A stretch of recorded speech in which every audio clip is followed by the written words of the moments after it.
为妇女、青年和农村社区居民加强综合经济效益。工贸部在为促进技能开发和贸易推动项目的规划工作上，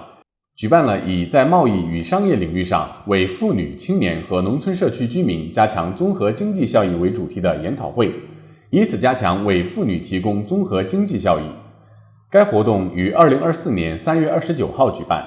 旨在使广大群众意识到可持续投资对全方位的经济发展与平等社会建设的必要性，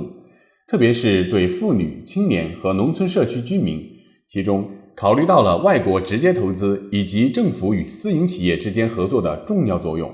以促进更广泛的经济贡献。其目的是为了动员并推动针对贫苦居民或落伍成员的经济促进战略。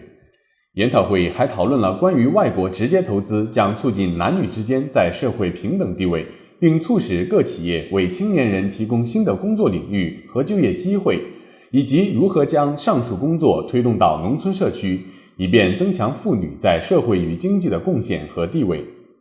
值此之际，也是为了庆祝国际妇女节成立114周年，工贸部副部长战颂赛帕占女士表示，建设更强大的基础设施，可使老挝人民具有想成为企业家的指望，特别是妇女和生活在农村社区的居民。这不仅是工厂数量的问题，而是将注意力集中在外国直接投资在可持续工业领域上，即农业、产业和旅游业所带给家庭群众与贫困居民社区的经济效益的问题。